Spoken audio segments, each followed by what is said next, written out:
Hi everyone, I'm so glad you're joining me again today. We're sticking with our ocean theme, and I'm going to show you a really easy way to draw a sea star. They are also called starfish. Using a few simple steps, I'll show you how to do this. First, I'm drawing 5 guidelines. These will help me place the arms evenly so the sea star looks balanced. Once I've got those lines, I'll draw around them using the guidelines. This will form the star shape.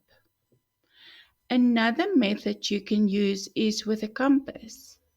First draw a circle, and from the circle mark out 5 lines spaced equally around the circle. They like little guides to help us shape the star. When we draw around them, it's so much easier to get that nice flowing sea star shape.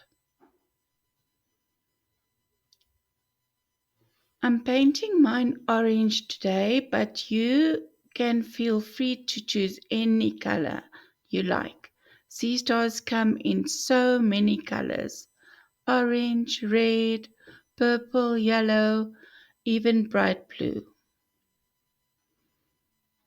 Did you know, even though people call them starfish, sea stars aren't actually fish at all?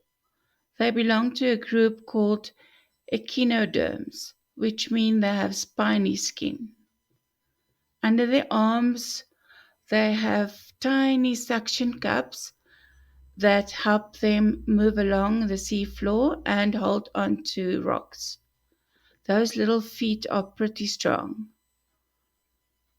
Most sea stars have 5 arms, like the one we're drawing today, but some species can have 40 or even more.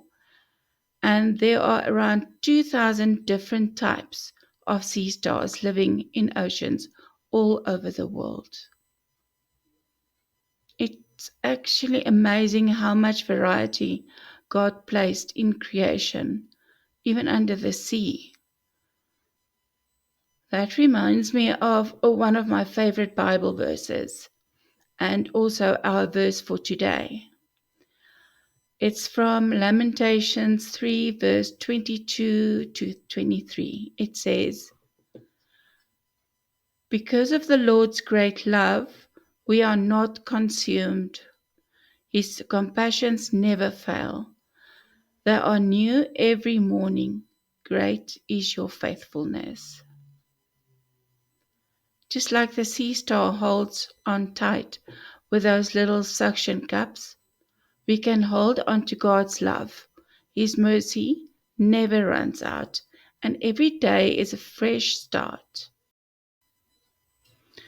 Adding those finishing touches is the most rewarding of the whole painting.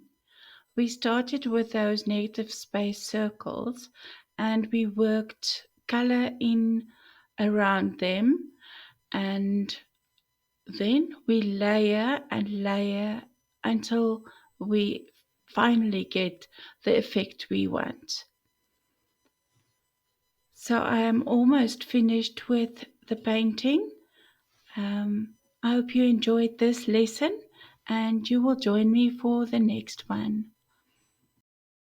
I'd love to see yours. Try different colors, have fun with it. Thanks for painting along with me. Remember, God's love and kindness are new every morning.